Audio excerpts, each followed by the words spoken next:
Welcome to the STG Warriors podcast. You're tuning into the episode of the podcast, Educating the Whole Child with focus on social emotional learning using the power of creativity for all. Clara Galán, a woman who inspires. The STG Warriors are a team of passionate student change makers and STEMists on a mission to meet the global goals by 2030 using the power of STEM and 21 CLD embedded in curriculums across the globe. I am Simar Mohanty, team lead and student coordinator for the STG Warriors, and I'm delighted to welcome an incredible guest, Miss Clara Galán. Ms. Galán is the Global Community Manager on the Adobe Education K-12 and Higher Education team. A former teacher of ELA, ESL, and Spanish for K-12, she is passionate about the importance of relationships in social emotional learning and communicating the whole child. Prior to joining Adobe, Clara worked building educator communities and professional development content for Amazon Kindle Education, Remind.com, and the George Lucas Educational Foundation. Clara lives in San Francisco and loves learning about education technology and tools to improve the education system. We are honored to have you on our show, Ms. Galán. Well, thank you so much for having me. It's an absolute honor to be here and looking forward to exploring more about creativity and community. Absolutely. To help our listeners visualize the experience, can you tell us where are you located? What is the weather like outside? And what do you see from your video right now? Yes, absolutely. So thank you for that warm introduction. I was previously based in San Francisco and I'm from the San Francisco Bay Area. But 6 months ago, I moved to Barcelona, Spain.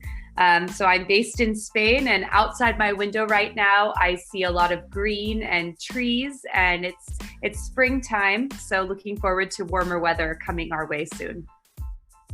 Surely, back here in Bangalore, the spring has started and we are awaiting the mango season, the most exciting time of the year.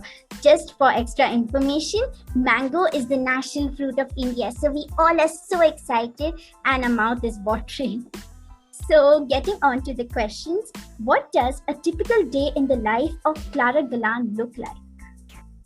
So first of all, those mangoes sound delicious. So I hope to come in person soon to visit you and taste those in person. But a typical day looks like connecting with educators and students all around the world. Given that I'm in a Spanish time zone, in the morning, I usually connect with our APAC region, so Asia Pacific region, and start with Australia, New Zealand, and have calls with them in the morning. Speaking with educators, speaking with our team based in the Sydney office in Australia. And then I also connect frequently with our team based in Tokyo in Japan, in India, of course. And then we start off with the Eastern and Pacific time zones for the United States, starting around 2 or 3 o'clock my time. So a lot of days I help to lead professional development sessions for teachers. I share a lot of information about our Adobe Creative Educator program, which is our global community and professional development badging program for teachers in every subject area and grade level. And a lot of my work is also networking. So figuring out, are there interesting organizations or institutions that are working in education? How can Adobe partner with them? And how can we provide resources and value to all of our community of educators? Previously to the pandemic, which I know has affected everyone's lives in different ways, I was traveling quite frequently. So my team, we would be going to different conferences, visiting different schools in person. And now a lot of that has transitioned to online. So we're actually not going into an office right now. We're all based at home and doing a lot of meetings through Zoom, through Blue Jeans. But the hope is eventually we'll be able to go back to visiting schools in person and connecting with students and educators around the world. Wow, you bring everybody together and you exemplify collaboration and creativity. So what does community mean to you? Yeah, so community can take a lot of different forms. And I think when we think about the word community, usually we think about a physical place where there's a lot of people that are different ages, families, individuals that are all supporting each other in a community. And that has shifted a little bit, of course, in the 21st century with the introduction of technology. So a community is really a group of people that are like-minded and want to support one another.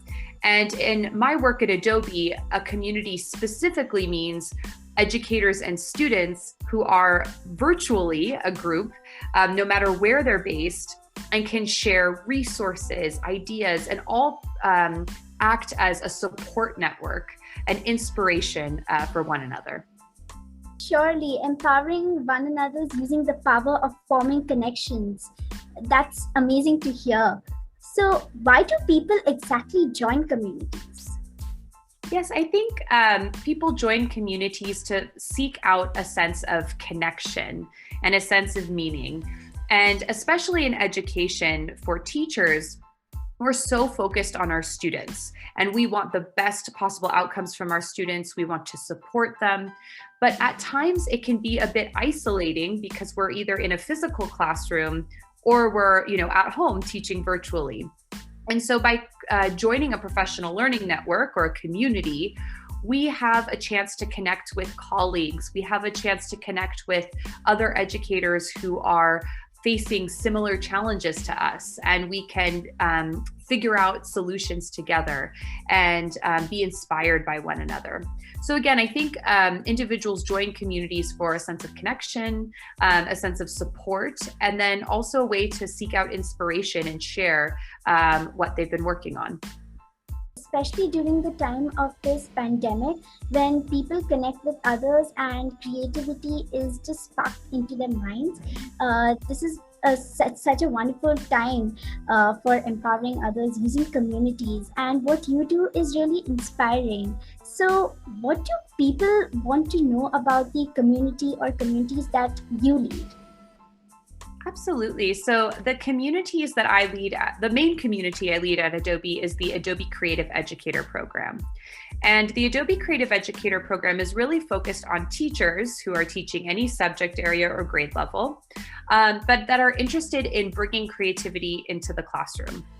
And it's interesting from an Adobe's perspective is that Adobe traditionally has worked with mainly graphic design faculty or higher education focusing on videography. And this is the first time that we've had a community and a program for teachers that are teaching English or science or mathematics. And what we really want to portray is that creativity is for anyone. You don't have to be, teaching or studying art to bring creativity into your work. And creativity really is the ability to look at a problem from multiple different angles and think of multiple ways to solve that problem. There's also creativity in the visual sense. So obviously in the visual arts where you can, make something creative, but any creativity is really to evoke an emotion and evoke a solution from a specific issue. So there's a lot of different ways to look at that. But within the Adobe Creative Educator Program, we want to provide a community or a network for teachers who are tackling this, but also want to figure out ways to evaluate creativity. And so traditionally in education, that's not always something that we have marks on, right? That we evaluate or assess. And so a lot of our program focuses on how can you evaluate creativity? How can you bring it into the curriculum no matter what you're teaching? And then we provide educators with a badge, the Adobe Creative Educator Level 1 badge that marks 3 hours of professional development. And then they also have access to our larger global community, like many educators in India are now a part of. So it's open to anyone. So anyone who is an educator and is interested in joining, we want to grow the community, inspire more and more teachers. And ultimately, we're better together, right? The more people we have in this community, the more that we can feel inspired and connect with one another. Well, creativity for all, that's a beautiful vision. Since you lead in communication and collaboration, according to you, what are some creative and effective ways to build online communities? Absolutely. So I could speak to education in particular, but there are also many non-education companies that are building communities as well. So thinking about how to build community, first, there's the in-person component, and then there's the virtual component. So in person, if there is, a conference or a network of organizations, you can build that community through a lot of these third-party networks. And you can build those in person, whether it's through events or through panels or speaking engagements, to really kind of join people together in a common mission. This could be obviously I'm speaking from an education standpoint, but this could also be a community around, changing a law about something and having activism and people join together. So that could be a lot of things that are in person.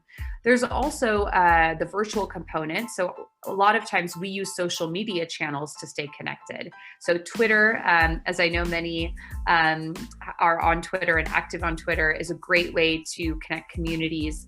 We use common hashtags. So for us, the hashtag is Adobe EDU Creative, where educators, no matter what time zone they're in, they can go on at any time and search for this hashtag and connect with educators. Also, Facebook groups have been really powerful in having educators join. And so even if they're not using Facebook for professional purposes, they can still join a professional group using their personal profile. So there's ways that you can kind of separate that personal and professional component. And then we're exploring other social media channels. So we're looking at Instagram and TikTok and some of the new ones that are coming out to see how we can better build community there. And then, of course, just like you and I are doing right now on Zoom, that's a great way to connect to other like-minded people all around the world and really, join together in a common mission or a common vision. So I think that's the best part of virtual and in-person communities, is having a cause that you're all working towards. And at Adobe, for the Adobe Creative Educator program, that is, bringing creativity into education. Well, that's great to hear. Finding just the right tribe of your people can really empower you and make you better in what you do. So my question is, what motivates your creativity and your ideas? And what role do you think that emotions play in your creative process? I think emotions are all tied into the creative process. And I think emotions really help to determine a lot of what we do. And that is why, and thank you for including that in the introduction, I'm this very strong advocate of whole child education, because we're not teaching, we are teaching content, but we're teaching students. Like, students are human beings and have emotions tied to them. So all of these pieces are really important. And so within my own work, that is what motivates me every day. To be honest, I don't think I could be in a job where I, was pushing a monetary product without any kind of solution to improving the world that we live in. And every day I wake up, I talk to teachers, I talk to students, and I know the work that I'm doing is either inspiring them or connecting them to another school that could inspire them, and they can collaborate together. So from an emotional standpoint, I feel very excited and very good about the work that I'm doing from an emotional standpoint. And then the first part of the question around creativity, what motivates me is people. And I know it's a little difficult with the pandemic because we're not in person, but even just being able to talk to people and understand their needs and be able to empathize with different classrooms, different teachers, different students, that really fuels my creativity, because every person I talk to, I learn something new. So it's whether it's like how they're approaching a specific subject, or how they're learning from a professional development standpoint. I think having lots of different subject areas is also important, because if you're just focusing within the arts, you can be inspired creatively from a lot of different areas. So it continues to drive me both emotionally and creatively in the work that I do. Absolutely. Educating the whole child, we often fail to see the social emotional connect. And that is the need of the hour today. So I just had a question in mind. When do you feel the most creative? I feel the most creative when I am in an environment that evokes that creativity. And for me, that has been a challenge sometimes because I'm a very extroverted person and I get energy from other people. So when I'm in an environment that's like in a classroom and I'm seeing the students work in real time, or we've been able to figure out solutions, right, with the pandemic, whether that's on Zoom and being able to interview students or interview teachers. We have a weekly live stream show that we do on our social media channels, interviewing teachers from all around the world. And I feel really creative during that because I can think about, okay, what are some different topics that we want to explore in this live stream show? Who are different people that we want to bring in? So that has a really creative element to it. And quite frankly, launching the Adobe Creative Educator program from scratch with our team, that was really creative. We had to think about what was the branding? What are the colors we're going to use? What are the badges going to look like? What are all the different pieces that will be meaningful for teachers? And when you have a big project like that, you're able to be creative and bring in different parts, whether it's like the visual part, the analytical part, the social part, the communicative part. That has really been able to spark a lot of my creativity. So I think in that part of my day, when it's like coming up with these different programs or different campaigns, I feel really creative when I'm doing that. Wow, people and communities sparking creativity.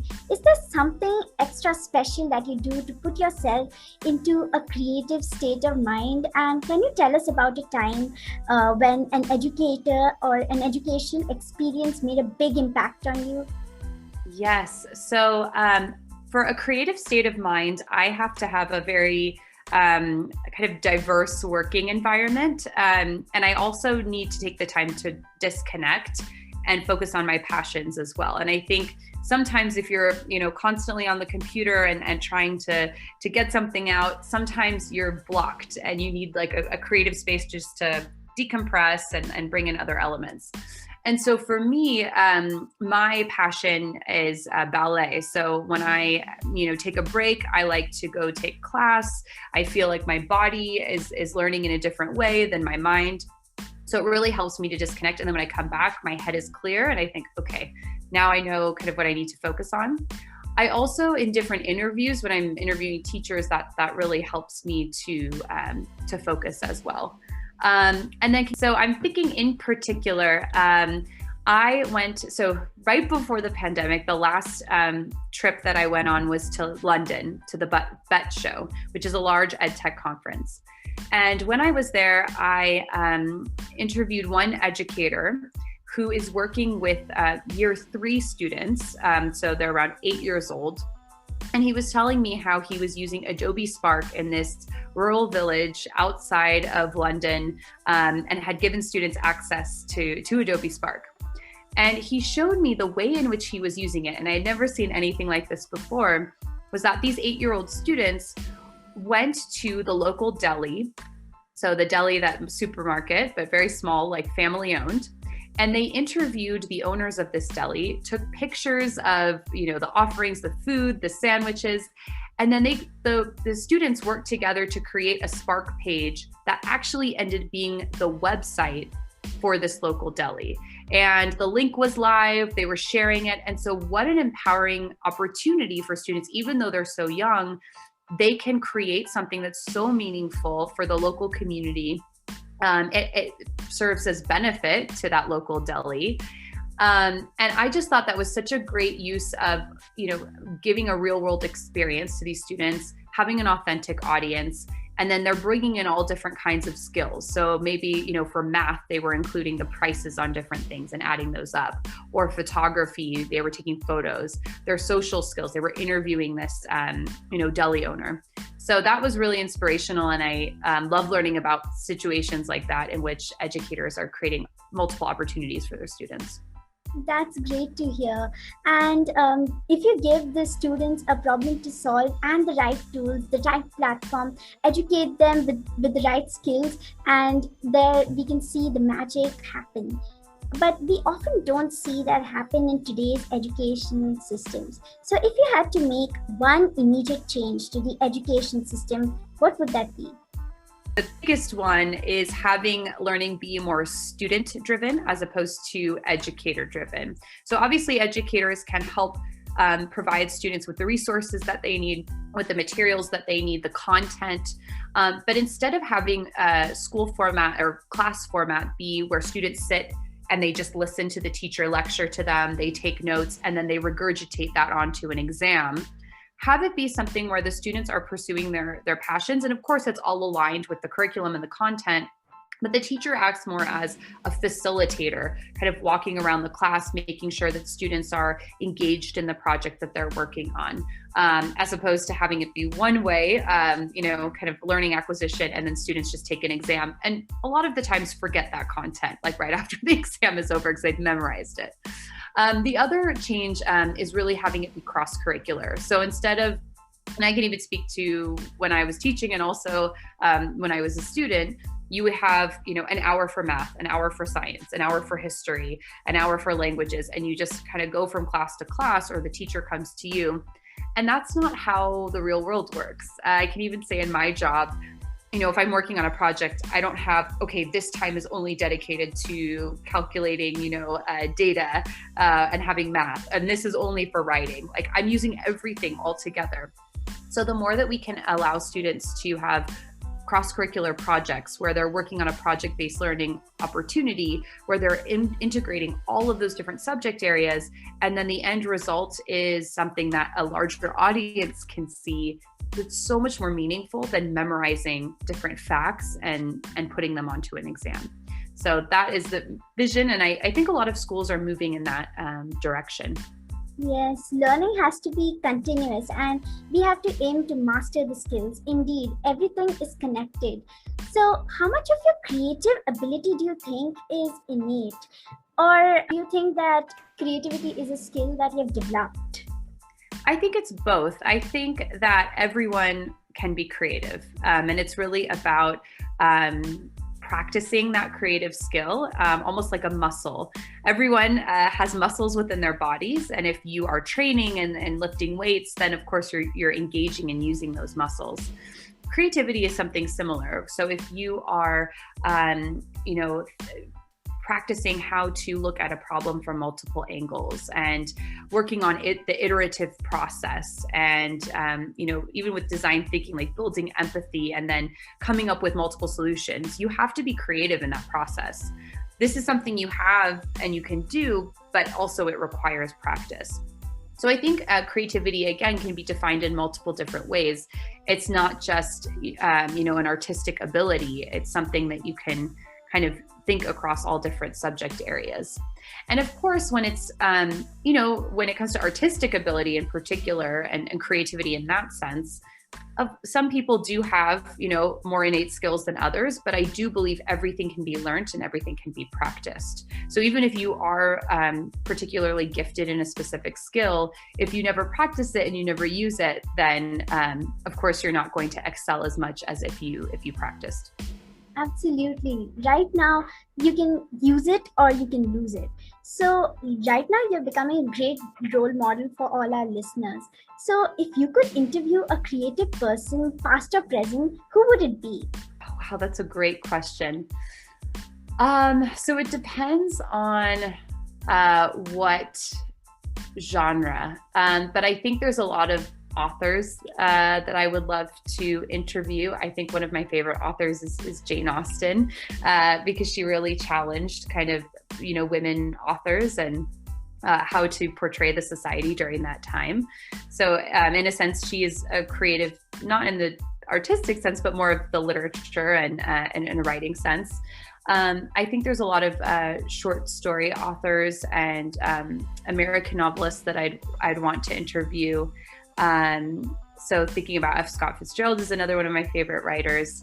And I'm saying this as I studied literature in university. And then I think there's other creatives like in the performing arts. I think one of my biggest role models is Misty Copeland. She dances with the American Ballet Company and is really active in bringing representation into the performing arts. And then I'm trying to think, I think those would be the ones that I would be really interested in learning more. And any female role models like past, present, and future that are really advocating for bringing more women into this specific genre, I think is really empowering. Well, you mentioned ballet. I agree. It is so graceful. Using your body to express yourself. I love dance as well. It's just like meditation. But during this pandemic, I wanted to know, what's the most important lesson that you have learned? That's a really good one. I think there have been many lessons that we've all learned throughout the past year. But I've seen a huge shift in education in particular. And I think one of the biggest lessons I have learned is just to dive in and not to be fearful. And a lot of times I think we are waiting for the right moment for something, and we say, oh, in the future I'll do this, and now is not the time, but I can do it in the next year or two. And then when the pandemic happened, a lot of us realized like our time is limited, and we sometimes might not have that opportunity in the future. And I think this was particularly prevalent in education technology, where a lot of teachers perhaps were a little bit hesitant to use technology in the classroom or try new tools, which I completely understand, because you're focusing on a lot of students. Learning something new sometimes can take a lot of time, or if you're not familiar with it, can be a bit scary. But we were all thrown into this situation where there was no other choice, right? We couldn't be in person. We had to figure out how to use technology. And I saw so many educators just diving in and saying, okay, we need to figure this out. Students need to figure this out. And we can all work together to make the best possible learning opportunity.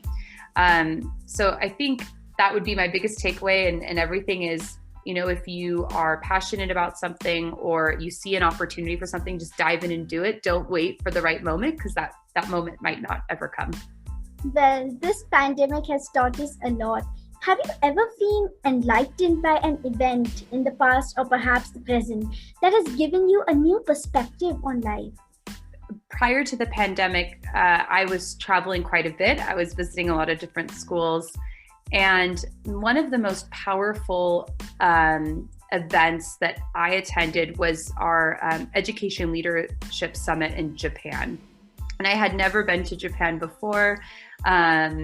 And worked out of that office for 2 weeks. I visited a lot of different schools in Tokyo, and it just had such an impact on me because it was so different from anything I had ever experienced. The way in which teachers were working with students, just the overall society in general, and how it's organized, and it's very organized. And it was really a transformative experience. And I think seeing other cultures and understanding, as opposed to having an opinion about something, just taking a step back and trying to understand and absorb everything to really inform your perspective is so important. And I think especially in today's day and age, and a lot of politics that are happening right now, people are so quick to have an opinion about something without actually taking a moment to step back and understand it, or understand a different culture, or understand a different perspective.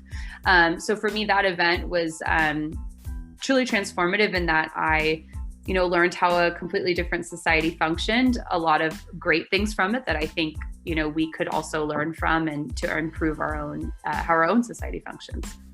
Well, self-reflection and thinking deeply. When we meet people from different cultures, from different diversities, and we eventually notice that we are all the same, it just gives us an approval, and it helps us feel more confident about ourselves. Let's lighten the mood a little bit with some fun questions. What's something that always makes you smile? Ooh, a lot of things, because I always try to look at the positive outlook on much of life. But I would say little things like flowers. I always love having flowers in my house, and those, could bring happiness. Being outside in the sun is again, with this pandemic, I think a lot of us have learned the simple pleasures in life and how we don't need so much to feel happy.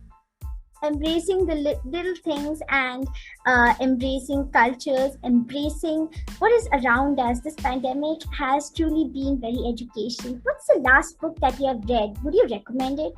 Yeah, so the last book that I read was Eva Luna by Isabel Allende, and I would definitely recommend it. She is one of my favorite authors and very focuses on a lot of feminist themes. And her history, like growing up in Latin America with a military coup and how that affected her family. And so she focuses on many different aspects of society in a lot of her novels. So I would recommend it. That's great. So, which color describes you as a person? Ooh, which color? I could say my favorite color. My favorite color is purple. I usually have everything purple. It's just a nice combination between kind of more of the warmer tones like reds and pinks, and then like the calmer tones of like blues and deeper colors. So it's a nice combination between both. I so resonate with your thoughts right now. Purple is my favorite color too. If you could choose a theme song for the rest of your life, what would it be? Oh gosh. So I love jazz and studied jazz a lot in college. And so I love the song Paper Moon by Ella Fitzgerald. It's really recommended, and just in general, a lot of her classic songs. Well, that was fun. Maintaining the tempo, let's go ahead for a quick fire round. So, which is your favorite Adobe EdTech tool for first creativity? Ooh, for creativity, I would say Adobe Spark because it is super easy to use and you can create a graphic, a web page, or a video in seconds. Okay, what about communication? Ooh, communication. So it depends on what kind of communication, but Adobe Rush, Premiere Rush is great for videography because it has kind of more functionality than Adobe Spark Video. And so it's really great to communicate your story and have the visual, the audio, and, kind of video components. What do you think about collaboration? Collaboration, yes. So I think one, collaboration is extremely important in all that we do, whether that's in school, of course, or in the workplace. But I've seen a lot of collaboration with Adobe XD, so students are able to prototype different applications. We also have a program called Creative Jams, in which it's almost like a hackathon in which students have a certain amount of time to create an app together based off of a prompt to solve an issue in their community. So I've seen a lot of collaboration, especially around Adobe XD. Absolutely. I love Adobe XD, and it is so simple to prototype your apps in there. What do you think about critical thinking and problem solving? Critical thinking and problem solving. In particular to Adobe apps, I would say Photoshop. Adobe Photoshop is really robust. My first marketing job out of teaching, I had to learn Adobe Photoshop on my own. So there's so much you can do. It's incredible. So there's a lot of critical thinking that comes into play, trying to figure out what are the right tools and features to use. And definitely is a very, very creative tool. Absolutely. Nothing can beat Adobe Photoshop. It is a classic, and I'm so happy to be learning that tool right now still. So what do you think about curation? Which Adobe tool is the best? Yes, for curation. Let's see. Curation. I would say XD is great because you can curate a lot of different ideas for different applications. Adobe Spark I use on a daily basis to curate different web pages or posts. And then obviously if it's more video curation, Premiere Pro and Premiere Rush, you can curate a lot of the different videos and clips that you've created.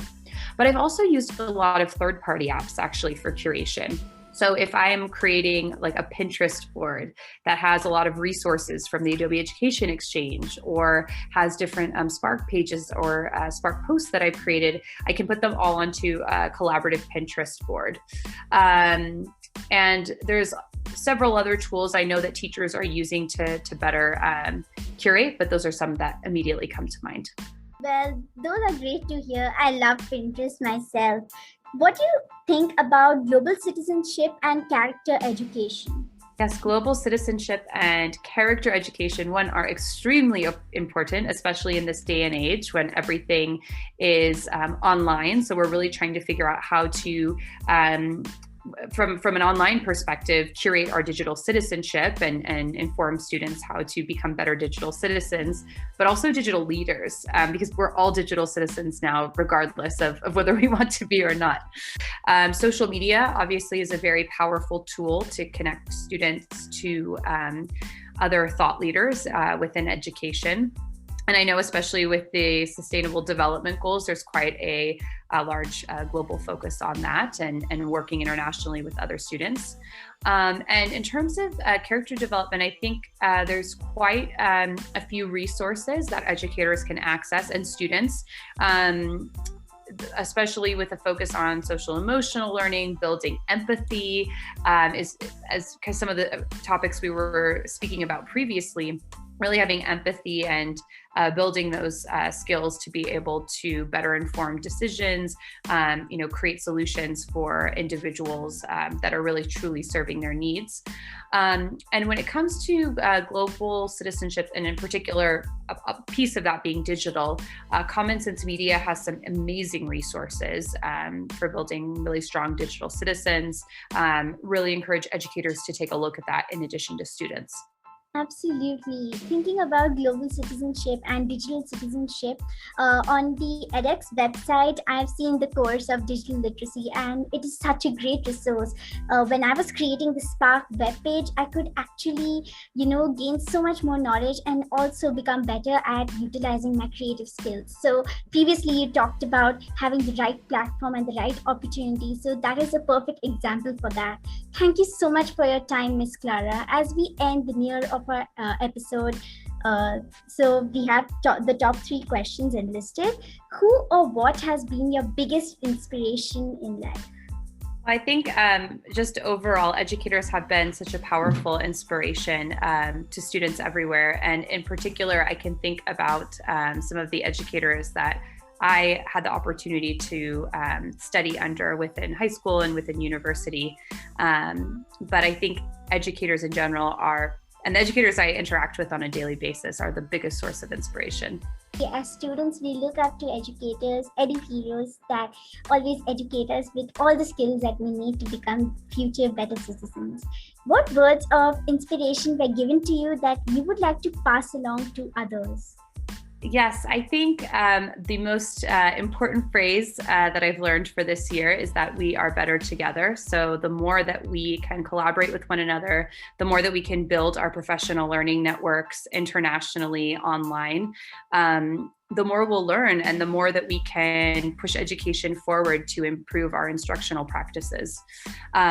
So looking forward to continuing that connection with educators around the world.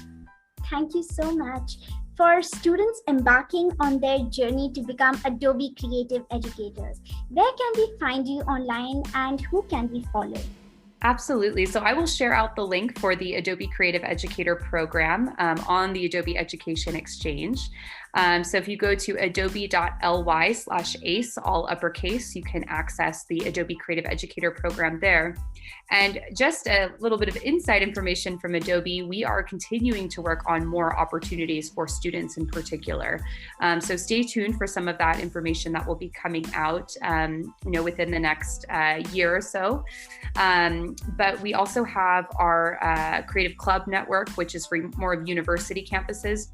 But we're continued to be inspired by students like yourself who are really serving as thought leaders and ambassadors within their educational institutions. So stay tuned for more coming out, but you can learn more about the Adobe Creative Educator program on that site. And then anyone who is listening to the podcast, if you're interested in connecting with me, you can add me on LinkedIn under Clara Galán, or you can find me on Twitter at Ms. Clara Galán. I'm on there frequently, so feel free to tweet me and I'll respond, and would love to connect with more educators and classrooms around the world. Well, thank you so much, Miss Clara.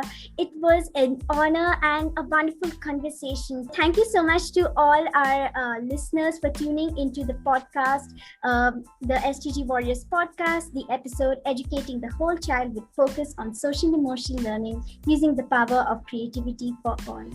A true blue educator at heart and advocate for interdisciplinary learning and SEL. Thank you so much to one and all present here today. This is Simar Mohanty signing off.